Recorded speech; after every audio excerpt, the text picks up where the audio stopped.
नमस्कार। आज हम बात करेंगे उन 3 प्राणायामों के बारे में जिनको हम करके जीवन भर स्वस्थ रह सकते हैं अगर हम दूसरे कोई प्राणायाम ना भी करें तो। क्योंकि हमारे पास इतना टाइम नहीं होता है कि हम 1.5 से 2 घंटे सिर्फ आसन और प्राणायाम में लगाएं। तो आप लोगों को मैं 3 प्राणायाम ऐसे बताने जा रही हूँ सिर्फ जिनको करने से ही आप स्वस्थ रह सकते हैं। तो चलिए बात करते हैं 3 प्राणायाम की। सबसे पहला है अनुलोम विलोम, जो कि हमें रोज करना चाहिए कम से कम 10 मिनट के लिए। तो अनुलोम विलोम मैं अपने बहुत सारे वीडियोस में बता चुकी हूँ, एक बार फिर बताती हूँ। बहुत आराम से करना है अनुलोम विलोम को। कैसे करना है? सबसे पहला प्राणायाम आपको क्या करना है? अनुलोम विलोम करना है। चाहे आप दूसरे भी और भी कर सकते हैं तो करें, लेकिन शुरुआत आपको अनुलोम विलोम प्राणायाम से करना चाहिए, क्योंकि इससे हमारी बॉडी में ऑक्सीजन की पूर्ति होती है। तो पहले आप ऑक्सीजन भरपूर मात्रा में अपनी बॉडी में कर लें। तो इसके लिए हमें क्या करना है? 10 मिनट के लिए इसको करना है। राइट नॉस्ट्रल बंद करना है, लेफ्ट से हमें सांस लेना है। लेफ्ट से लीजिए सांस को ऊपर को। आप ऐसे भी कर सकते हैं और आप कोई मुद्रा भी बना सकते हैं, अपान वायु मुद्रा में भी कर सकते हैं, या फिर 3 फिंगर को अंदर करके सिर्फ ये इस्तेमाल करें। और इसको भी आप देखें, या तो चिन्मय मुद्रा में रख लीजिए, ध्यान मुद्रा में, या फिर अपान वायु मुद्रा में, इस तरह से भी आप रख सकते हैं।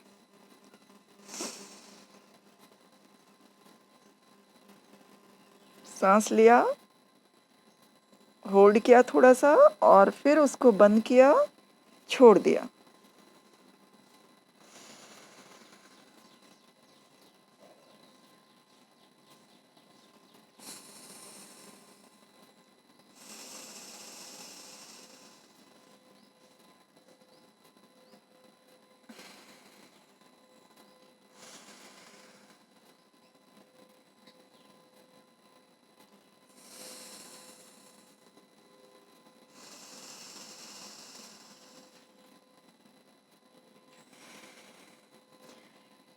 ये प्राणायाम करते समय आप बिल्कुल सहज भाव से करेंगे, कोई टेंशन नहीं चेहरे पे, ना तो अपने दिमाग में कोई टेंशन नहीं रखेंगे, और एकदम आराम आराम से आपको सहज भाव से करना है। जितनी देर आप लेने में लगाएंगे सांस, उतनी देर छोड़ने में लगाएंगे। ये मैंने बहुत सारे वीडियोज़ में बता रखा है, तो आज मतलब नहीं है बहुत ज़्यादा बताने का। अब हम आ जाते हैं कपालभाति पे। कपालभाति कैसे करने हैं? आप किसी भी मुद्रा में अपने हाथ को रख लीजिए। वैसे साधारणतः ध्यान मुद्रा में अगर आपको दिमाग से संबंधित कोई परेशानी है, दिमाग हमेशा चलता रहता है, तो आप इसी मुद्रा में बैठें। अगर आपको बार बार यूरिन जाने की प्रॉब्लम होती है तो आप वरुण मुद्रा में अपने हाथ को रख के ऐसे बैठें। इससे क्या होगा? आपको बार बार यूरिन के लिए जाने की प्रॉब्लम जो है वो ठीक हो जाएगी। ऐसे करके भी वरुण मुद्रा में बैठ सकते हैं। अगर आपको और नसों से संबंधित कोई परेशानी है, दिमाग की कमजोरी से संबंधित कोई परेशानी है, तो आप इस तरह से ध्यान मुद्रा में बैठ सकते हैं, जिससे आपका दिमाग बिल्कुल शांत हो जाए। तो चलिए कपालभाति करते हैं ऐसे बैठ के। ना हाथ बहुत ज़्यादा ऐसे निकालेंगे, ना हाथ बहुत ज़्यादा अंदर रखेंगे। ठीक इतना रखें कि एक संतुलित आधा अंदर और आधा बाहर रहे आपका हाथ। चलिए शुरू करते हैं कपालभाति। आराम आराम से करेंगे। हमें सांस को अपने बाहर फेंकना है, इतना ही ध्यान रखना है। अगर आप इस चक्कर में पड़ जाएंगे कि हमें सांस को कैसे लेना है और फिर कैसे छोड़ना है, तो फिर आपका ये सही नहीं होगा। बहुत सारे लोग जैसे भस्त्रिका करते हैं वैसे ही कपालभाति करते हैं, सांस को ऊपर ले जाते हैं और छोड़ते हैं, ऊपर ले जाते हैं और छोड़ते हैं। ये तो हो गई भस्त्रिका। इसमें बहुत ज़रा सा फ़र्क है, लेकिन फ़र्क है। तो आपको कपालभाति कैसे करनी है? सिर्फ सांस को बाहर को फेंकना है, पेट आपका अंदर जाना चाहिए। देखें,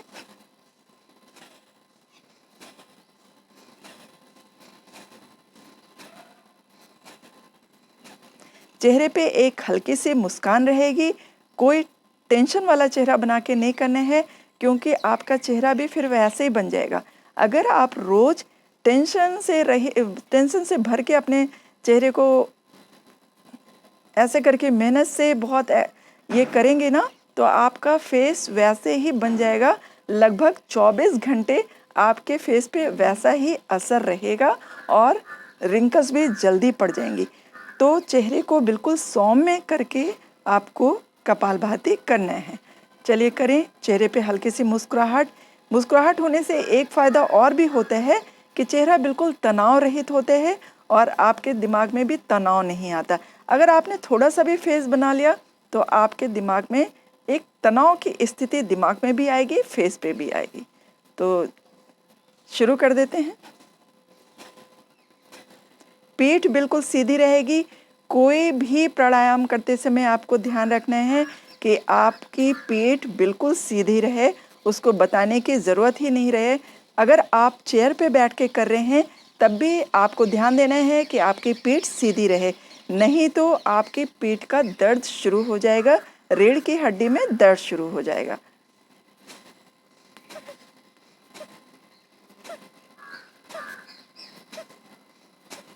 सांस को बाहर फेंकना है।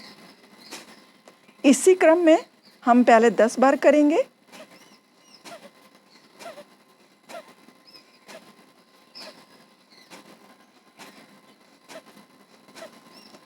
मन मन में काउंट कीजिए।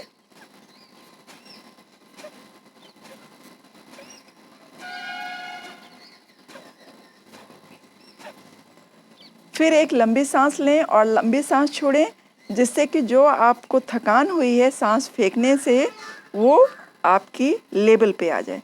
सांस कैसे लंबी लेंगे, गहरी लेंगे? ऊपर के ले और नीचे को छोड़ दें, फिर ऊपर को लें और नीचे को छोड़ दें। ये लंबी गहरी सांस ले ली हमने रेस्ट करने के लिए। अगर आप 20-30 टाइम्स एक बार में कर रहे हैं तो इस तरह से बीच में आपको रेस्ट ले लेना चाहिए। यही रेस्ट है, ये नहीं कि आप अपना पाँव खोल के रिलैक्स हो रहे हैं, वैसे नहीं करना है। और आपको एक क्रम में कम से कम 100 बार तो करना ही है, और 300 बार करने से आपकी कपालभाति पूरी हो जाती है। आपको मुश्किल से 10 से 12 मिनट लगेंगे 300 के क्रम को करने से। लेकिन बीच बीच में आप रेस्ट कर लीजिए, जैसा कि मैंने बताया है, लंबी गहरी सांस लेके। फिर एक बार करेंगे। सिर्फ सांस को बाहर फेंकना है, पेट अंदर जाएगा।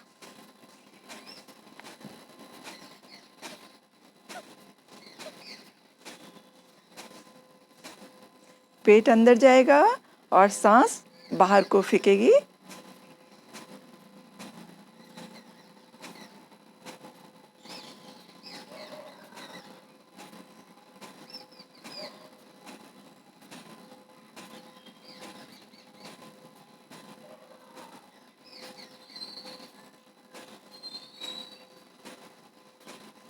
अगर आपको पेट घटाने के लिए आप कर रहे हैं, सबसे पहले तो आप समझ लीजिए ये साधारण लोगों को भी इतना रिदम रखना है, इतना फास्ट करना है।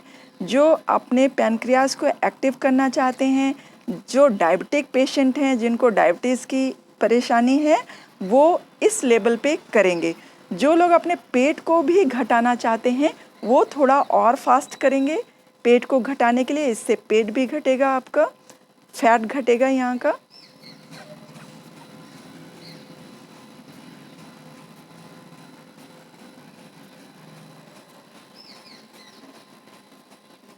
जब आपकी एक बार प्रैक्टिस हो जाए तो आप इतनी फास्ट कीजिए, इतनी तेज़ रिदम में कीजिए इसको, जिससे कि आपके पेट की चर्बी भी घट सके और पैनक्रियाज एक्टिव होगा। क्योंकि आप ऐसे स्ट्रोक कर रहे हैं तो पैनक्रियाज, जो हमारे नेवल के दोनों साइड में पैनक्रियाज होते हैं, वो एक्टिव हो जाते हैं, जिससे आपकी डायबिटीज़ की परेशानी ठीक हो जाती है।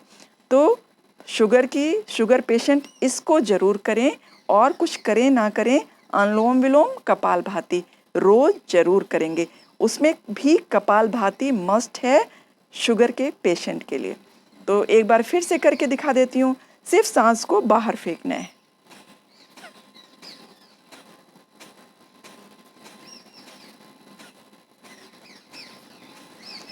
इतने फोर्स के साथ और इतने रिदम के साथ सबको ही करना है। बहुत स्लो भी नहीं करना है और बहुत फास्ट सिर्फ उन लोगों को करना है जिनको अपना पेट भी कम करना है।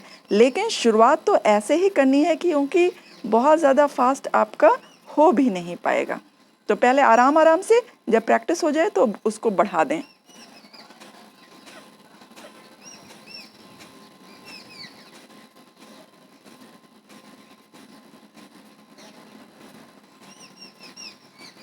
तो ये हो गई कपालभाति।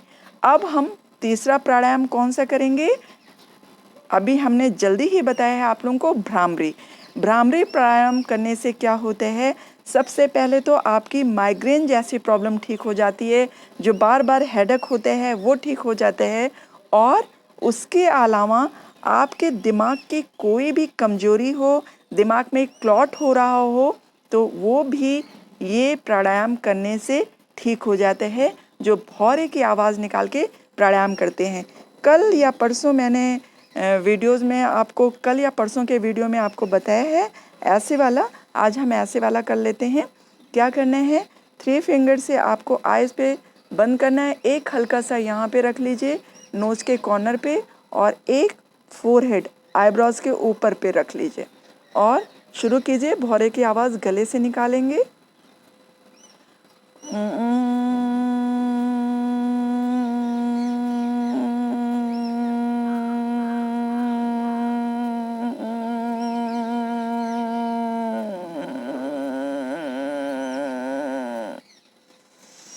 एक बार फिर।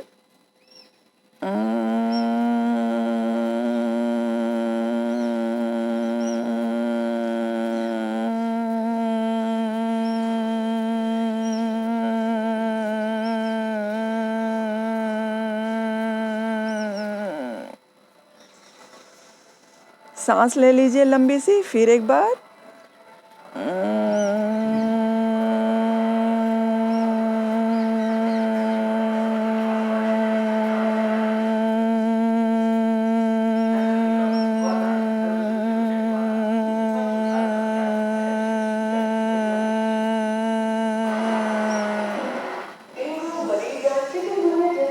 ये हो गई हमारे भ्रामरी प्राणायाम। इस भ्रामरी प्राणायाम को सिर्फ आपको 3 से 5 बार करना है।